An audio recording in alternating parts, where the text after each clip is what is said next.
back from my first trip. Everybody's been sending me texts, how'd it go, how'd it go? Well, first thing, I didn't blow it up. Thanks again, Steve, and some others for advice on timing, boost cuts, that sort of thing. I got a little nervous when I went up there and I bought 10 gallons of race fuel, which I've never done, and I ran it with that. It hit boost cut at 17 psi instantly, so the new tile didn't work, unfortunately. I did discover it was working because when it opened at 6 psi, it was loud. It's basically an 1.5-inch hole, header out, not even going through the muffling action of the turbo. So I was happy I had my earplugs with me, and under 35 miles an hour, it would stay shut. Anything over, it was open. So I know it's building boost quick. So at any rate, the rest of the trip, how did it go? First 10 minutes, the intercooler popped off again. This intercooler popped off again, despite having it on a ratchet strap. I don't know if you can see that there. That's the lip of the throttle body. Having a hell of a time getting it set in here. Pretty much got to take this whole headlight pod off in order to get at it. Such a pain, I guess. So, not sure what I want to do. I might just ride the back up and call it a day. I'm not sure. So, spent a little bit of time trying to trail side repair that. Thankfully I brought a lot of tools, limped it back to the truck and did the repair there. And then redid my ratchet strap to put more downward pressure on it and fixed it. And after that, did 120 miles total.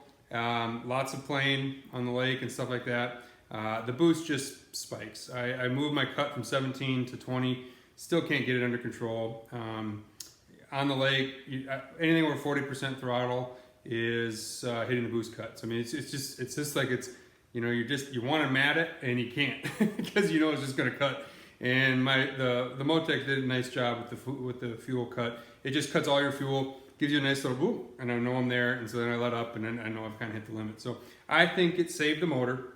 It didn't let me, run what I wanted to run for speed and stuff like that. So I think what's in my future is one of two options. First option, keep trying to exhaust enough gas to only run on the supercharger when I want, and then use the Motec to bring in turbo for octane requirements. That was the goal originally. And so ideally, I get some bad fuel, it detects NOx, it pulls boost, and I just run off the supercharger. I was gonna leave it clutched at 10,200, supercharged Apex, fun sled all day long. Get some better gas, the NOx sensor detects that, it adds some turbo back in, and all of a sudden, I'm revving to 12,500 because of the extra turbo boost. I thought life would be grand. I thought that would be a good plan. But the compounding effect, I mean, this turbo, I don't have a boost gauge on it, but I'm thinking it's only developing between 3 and 7 psi, and it's compounding and spitting out, well over 20 if I let it. So I think what's next, and I had some other people, another nice gentleman in Canada built some crazy stuff. He was messaging me and might have talked me into going with meth injection. So I got a couple email feelers out to some companies on that. I think if I do meth, let it eat, let it go, let it see where we get for boost.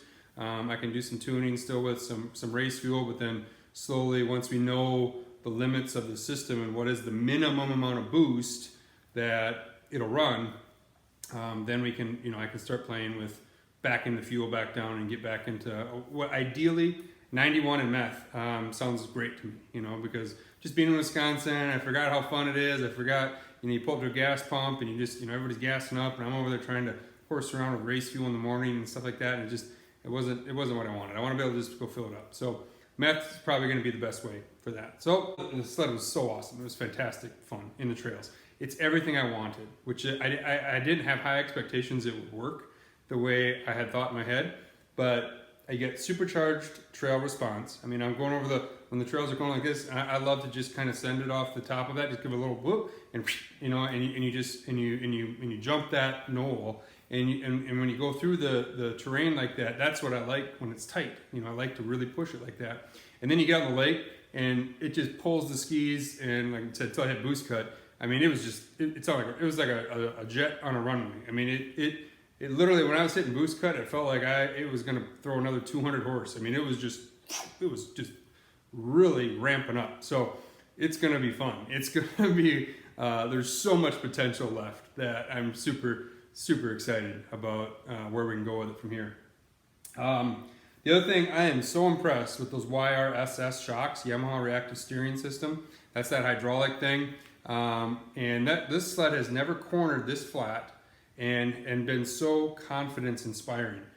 I felt in total control of this thing going through those tight trails. I had a little bit of inside ski lift, but not bad. Otherwise, I felt like just hammered. I mean, it was so well controlled.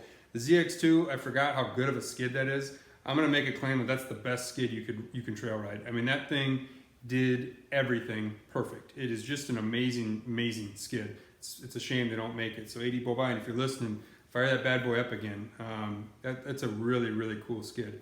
So the suspension dialed, I don't know that I'm gonna mess with it anymore. I mean, I like running the skis in full soft. It ran amazing. The lake was choppy as heck. Some of the trails we hit a fire road that was all whooped out, and it just soaked it up. I mean, I've never felt better on the sled. I really haven't. I was any speed. So typically what I do is I lean back, I put my butt back on the seat, give it some gas, let the skis dangle, and just let the ZX2 just, you know.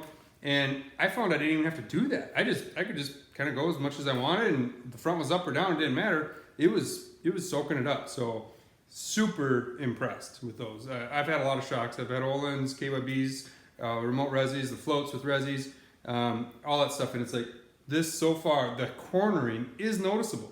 So good job, Yamaha. You know, sometimes they come up with this eccentric technology that you're like, do I really need that? Like the damper on the rear bumper. You know, that one still gets me on some of the 18 Apexes, or I forget what year they added that, but just 2 fixed points and then a suspension damper in there. You know, am I going to notice that? Maybe you do. This one I noticed. So I was skeptical, and they're fantastic. So kudos to them. Those shocks are only available on the 18 and up Apexes. So just a heads up if anybody else wants to add them. They bolt right in. You cut 2 little notches in your side panels, and I have the reservoir zip tied to my headlight bracket. I'll get a real bracket for the summer, but very, very impressed with that system. So it's been 4 years since I've had a clean, brake-free snowmobile trip. If we don't call it the intercooler popping off, the sled ran flawless. Learned a lot. I got a nice list of changes I'm going to make, but it's good to be back on the saddle of a sled that runs, rides, and the sounds this thing makes, it's intoxicating. It's like a drug. I mean, I didn't want to get off. It was just so much fun. And so as soon as I get that wastegate muffled and plumb back into the exhaust and quiet it down a little bit when I want it to be, it's there. Like I said, I got a list to do, and then I'm going to give it the makeover. This is kind of a ragtag, plasti dip and prayers type of setup, so it didn't look horrible. But remember, this is 2 used sleds that I had that both were broke, and one good one kind of birthed out of that. So just trying to get it work, proof of concept.